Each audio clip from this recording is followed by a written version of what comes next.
യാക്കോബിൻ്റെ ലേഖനം 5:13. നിങ്ങളിൽ കഷ്ടമനുഭവിക്കുന്നവൻ പ്രാർത്ഥിക്കട്ടെ, സുഖം അനുഭവിക്കുന്നവൻ പാട്ടുപാടട്ടെ. മലയാള ബൈബിളിലെ ഈ വാക്യത്തിൽ ഉപയോഗിച്ചിരിക്കുന്ന വാക്കുകൾ ഒരുപക്ഷെ ശരിയായ ആശയം മനസ്സിലാക്കുന്നതിന് അല്പം പ്രയാസം തോന്നിയേക്കാം. നിങ്ങളിൽ ആരെങ്കിലും കഠിന ദുരിതങ്ങൾ അനുഭവിക്കുന്നുണ്ടോ എങ്കിൽ അവൻ പ്രാർത്ഥിക്കട്ടെ. നിങ്ങളിൽ ആരെങ്കിലും സന്തോഷം അനുഭവിക്കുന്നുണ്ടോ എങ്കിൽ അവൻ സങ്കീർത്തനങ്ങൾ ആലപിക്കട്ടെ എന്ന് പുനർവായന നടത്തിയാൽ കുറച്ചുകൂടെ ആശയ വ്യക്തത ലഭിക്കും. കഷ്ടമനുഭവിക്കുക എന്നത് ദൈവമക്കളുടെ അവകാശമെന്നാണ് നമുക്ക് കാണാൻ കഴിയുന്നത്. കഷ്ടത ഒരു മോശം കാര്യമാണെന്ന് ധരിക്കരുത്. ദൈവജനത്തെ സംബന്ധിച്ച് കഷ്ടത അവരുടെ സ്വഭാവ രൂപീകരണത്തിന് സഹായിക്കുന്നതാണ്. കഷ്ടതകളിൽ ദൈവത്തെ അധികം അറിയാൻ, അടുത്ത് അനുഭവിക്കാൻ കഴിയുന്നു. കഷ്ടങ്ങളിലൂടെ ദൈവരാജ്യത്തിൽ കടക്കുകയും കഷ്ടതകൾക്ക് നിത്യമായ പ്രതിഫലം സ്വർഗത്തിൽ ലഭിക്കുകയും ചെയ്യുന്നു.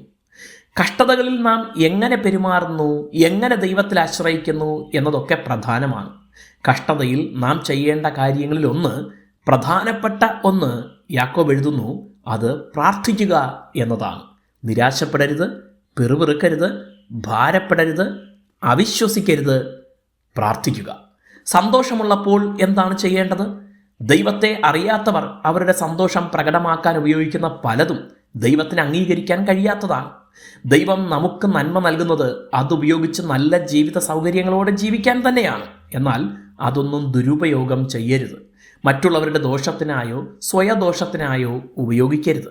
ദൈവത്തിനായി നാം അത് ഉപയോഗിക്കുമ്പോൾ ദൈവം സന്തോഷിക്കും. നമുക്ക് അത് കൂടുതൽ അനുഗ്രഹത്തിന് കാരണമാകും. സന്തോഷമുള്ളപ്പോൾ ദൈവത്തിന് കീർത്തനങ്ങൾ ആലപിക്കുക എന്നതാണ് ചെയ്യേണ്ട കാര്യങ്ങളിൽ ഒന്നെന്ന് യാക്കോബ് എഴുതുന്നു. മറ്റു സന്ദർഭങ്ങളിലും പാടി ദൈവത്തെ സ്തുതിക്കാം. എന്നാൽ സന്തോഷവേളകളിൽ ദൈവത്തെ മറക്കരുത്. ദൈവം ചെയ്ത ഉപകാരങ്ങൾ ഒന്നൊന്നായി ഓർത്ത് നന്ദി അർപ്പിക്കുക. God bless U.